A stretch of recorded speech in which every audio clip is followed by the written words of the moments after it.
In the quiet heart of Seoul, nestled amongst towering modern structures, lay the Binding Truth, a sanctuary of forgotten stories and delicate craftsmanship. Here, Seo-yeon, a woman of quiet intensity and hands capable of resurrecting centuries, meticulously restored antique books. Her life was a symphony of rustling pages, the scent of aged paper, and the rhythmic brushstrokes of her work.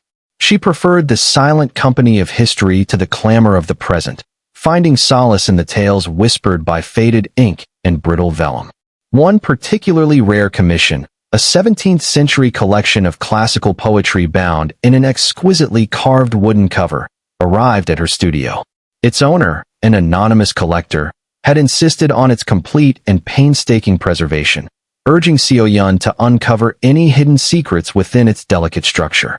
As Seo-yeon began her meticulous process, carefully separating the spine from the cover, she noticed a faint, almost invisible seam along the inner frame. Her fingers, trained to detect the slightest anomaly, traced the line. Beneath the aged veneer, a small, cleverly concealed compartment lay dormant. With bated breath, she gently prized it open. Inside, wrapped in a brittle silk handkerchief, was not a jewel or a relic, but a parchment, a letter penned in a swirling, archaic script, interlaced with intricate symbols and musical notations, a language she instinctively knew was a code. Her heart quickened. This was more than just restoration. This was an archaeological dig into a forgotten soul. The message, incomplete and enigmatic, spoke of longing, a stolen melody, and a heartbeat out of time. A profound sense of intrigue washed over her, pulling her deeper into the mystery. The ink, though faded, seemed to pulse with an urgency that transcended centuries. Seo-yeon felt an undeniable connection to the forgotten hand that had penned it, a whisper across time that promised a story far grander and more poignant than any she had ever read. This wasn't merely a book, it was a silent testament, a vessel holding a love story, a plea, a secret waiting patiently to be unearthed. The coded parchment consumed Seo-yeon's thoughts, its arcane symbols dancing in her mind even as she meticulously continued her other restoration projects. She needed specific solvents and tools, rare even in specialized artistic supply stores, to gently stabilize the ancient paper without damaging the fragile code. Her search led her to an obscure, dusty emporium in a labyrinthine alleyway of Insadong, a place rumored to stock the unattainable. The bell above the door chimed softly as she entered, its sound swallowed by the hushed reverence of the place. Rows of forgotten curiosities, antique instruments, and stacks of sheet music rose around her like silent sentinels.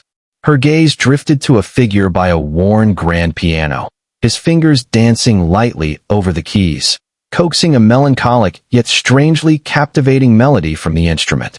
It was Jae-hyun, a name whispered in hushed tones across the city's music circles, known for his haunting compositions and enigmatic presence.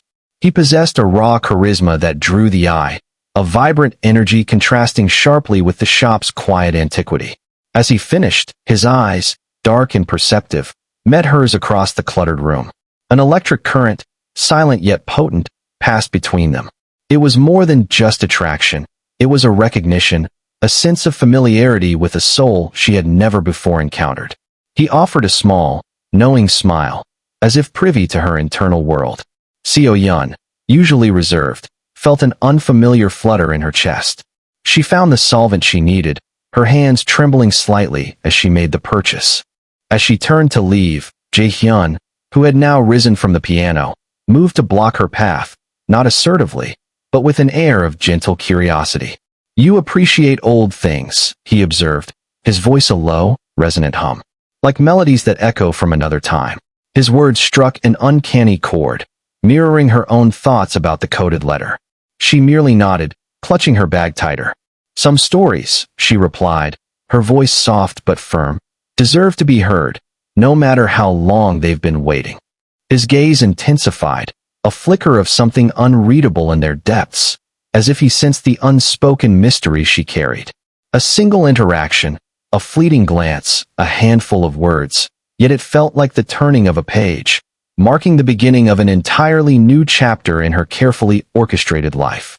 The encounter left her both unsettled and exhilarated, the rhythm of her heartbeat now distinctly out of sync with her usually calm existence.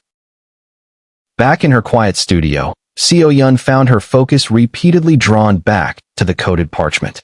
The musical notations, scattered amidst the cryptic letters, were particularly perplexing. She possessed an intuitive understanding of symbols and patterns, but the language of music was foreign to her. Frustration mounted as she stared at the unfamiliar clefs and notes, a tangible wall between her and the deeper meaning of the message. Days turned into nights, punctuated by cups of forgotten tea and the glow of her desk lamp. Then, a peculiar coincidence occurred. While taking a rare break, she wandered through a nearby park, and there, beneath the gentle shade of an old ginkgo tree, she saw him again.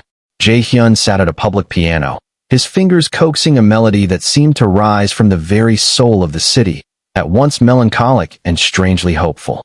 It was a tune she'd never heard, yet it resonated with an unsettling familiarity. A sudden jolt of recognition pulsed through her.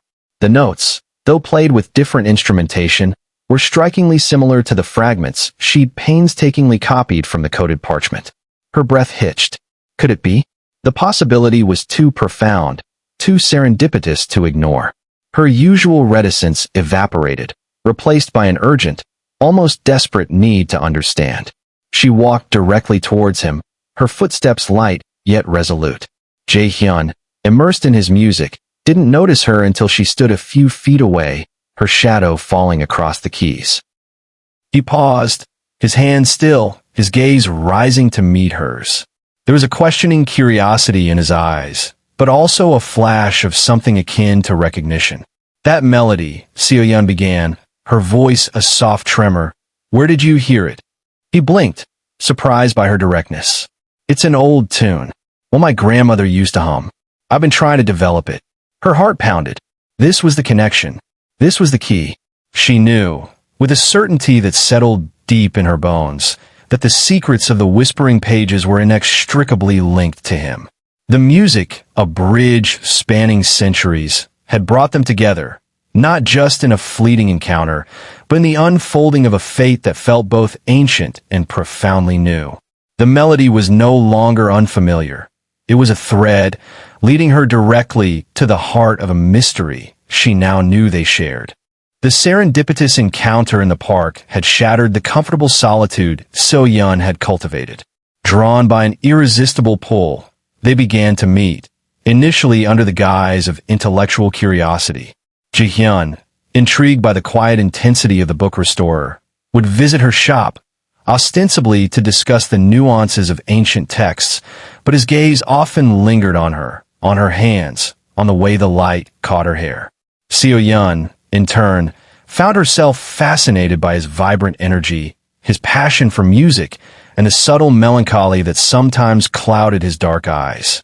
During one of their shared tea sessions, surrounded by the comforting scent of old paper and freshly brewed jasmine, Seo-Yun decided to take a leap of faith. She carefully unveiled the coded parchment, spreading it on her work table. "This is what I found," she explained, her voice hushed, hidden in a 17th century poetry collection.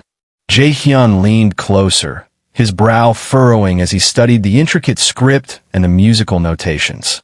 His fingers, those same fingers that danced on piano keys, gently traced the ancient symbols. "This part," she pointed, her voice gaining strength, "is what you played in the park. Your grandmother's lullaby." A profound silence fell between them, thick with revelation. Jae-hyun's composure, usually so effortless, cracked. A deep emotional resonance rippled across his face, a mixture of disbelief and dawning realization. "My grandmother never told me where that tune came from," he murmured, his voice barely a whisper. "She'd just hum it, especially when she was lost in thought, a faraway look in her eyes." The connection was undeniable, a tangible link between his family's past and the hidden message. He looked at Seo-Yun, his eyes searching hers, a silent question passing between them. "This isn't just a book," he said, his voice gaining intensity. "This is something more, something waiting to be understood." An unspoken agreement formed, a shared determination to unravel the mystery that now inextricably linked their lives. The whispers of the past had called to them both, drawing them together into a journey far deeper than mere deciphering. They were about to peel back the layers of centuries to understand not just the code, but the heartbeats it contained.